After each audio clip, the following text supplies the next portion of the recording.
review for the Samsung Galaxy J7, and this is affordable phablet by Samsung, and it sports a 5.5-inch screen, which is a Super AMOLED screen, and the screen resolution is 720p. And this product sells in India exclusively via Flipkart for 15,000 rupees. And I'll have the link for Flipkart in the show notes.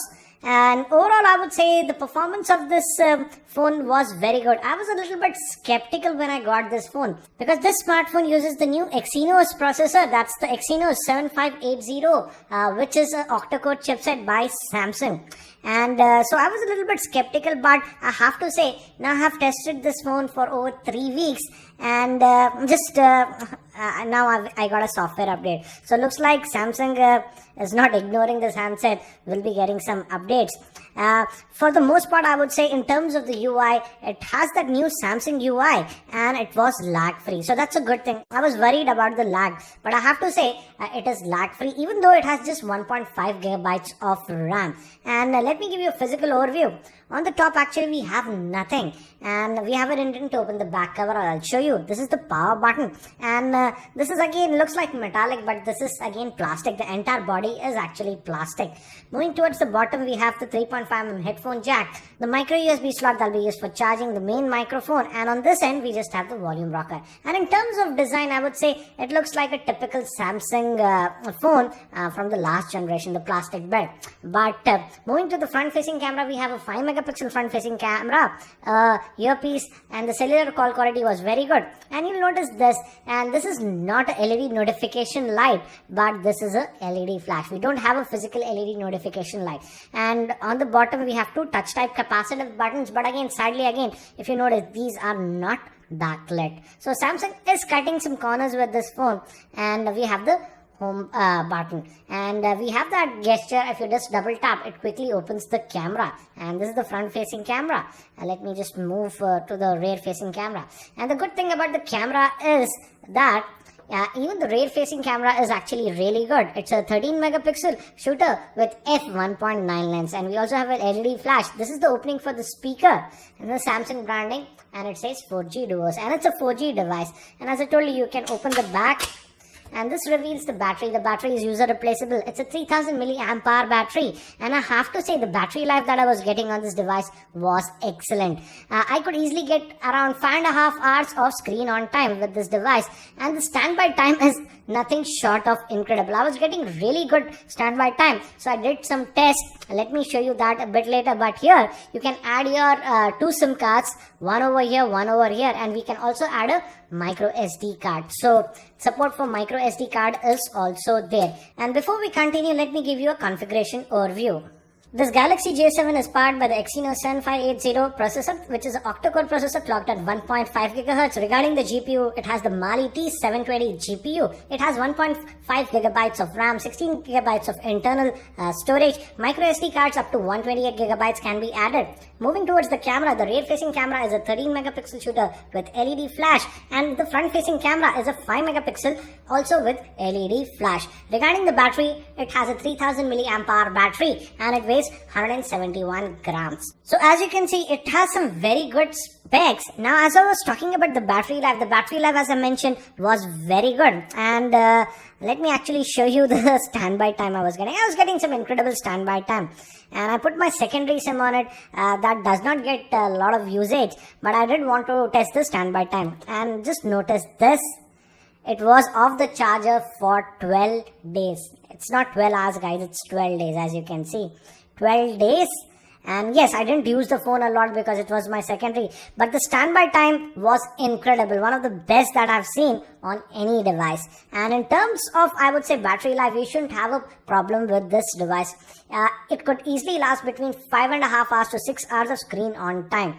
And regarding the Android OS, again, we have the new TouchWiz UI, as I mentioned, and it is really fluid.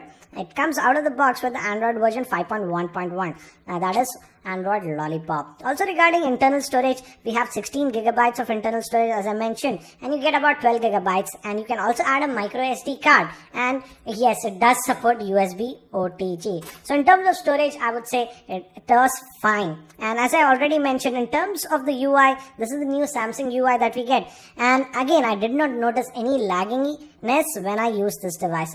Another thing that I was worried was about the heating issues, but I'm happy to say that I did not notice any heating issues when using this device. Even I did some heavy gaming with this device. I played some heavy games like Asphalt 8, Modern Combat 5, Nova 3, and even with those games, I did not notice any heating issues or even lagging issues. So in terms of gaming also, the performance was very good. But one place I do not like this device is in terms of the sensors. We have just very basic sensors. For example, if you open even the Compass app, you'll notice that it will give an error that the compass sensor is not. So we just have very basic sensors. So Samsung skimped there, and as you can see, again as I mentioned, we don't even have this. These are not backlit, and these also do not give me haptic feedback. It's not like the haptic feedback is not there even when you use this stock keyboard. This one, the keyboard is nice, roomy, but again, this also does not give haptic feedback. The haptic feedback engine is there, but it does not show up. I would suggest that instead of using the stock keyboard, install the Google keyboard, and that way you can get the haptic feedback. So it's silly for Samsung to skimp on the sensors, but overall, I would say the performance of this device was very good. Now, if we move to the camera, I would say the camera performance was also really nice. This is the camera interface that we see, and it is very familiar to the Galaxy S6, and the shutter speed is really good. As you can see, it's really fast, and it focuses also really fast. And the pictures that I got with this one was really good. And in terms of mode, we also have the Pro mode. So if you, but again, it's the basic. You can adjust the exposure, ISO, and the white balance in the Pro mode. I did all my testing in the auto mode, and as you can see from the sample shots, overall the picture quality is really good in the auto mode, but sometimes I do feel that it tends to overexpose in the auto mode. Even the front facing camera performance was actually really good, and I also took a video with the front facing camera. Here is the sample. Recording this video with the front facing camera of the Galaxy J7, and this is in completely artificial lighting in my office. I have just one tube light switched on, so this should give you an idea about the video recording with the front facing camera of the Galaxy J7 in completely artificial lighting conditions. So in terms of camera, I would say the camera performance is really good considering the price point. In this price range, I feel the camera performance was really good in outdoor conditions, but again, if we move in artificial and low lighting conditions, it is okay, but yes, there is a little bit of noise. Now let me actually break down this device between the pros and the cons. First, let's talk about the pros. As I've already mentioned, in terms of the performance, the phone performed actually very well, and I did not surprisingly notice any lagginess while using this device. Also, in terms of battery life, the battery life that I got was very good and incredible standby life.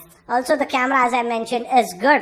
It does have USB OTG support, and also in terms of gaming, the gaming performance was really good. And in terms of cellular call quality, the cellular call quality was also really good. Now, let's move to the things that I did not like with this Galaxy J7. The first thing is in terms of grip. It hardly has any grip. So it is a slippery device, and it's a two-handed device because the device is a bit wide. Also, I do not like the fact that Samsung has kept the basic sensors. For example, we don't even have auto brightness sensor, we don't have even haptic feedback, and basic sensors like compass, etc. So in terms of sensors, I would say Samsung has skipped a lot of sensors on this device.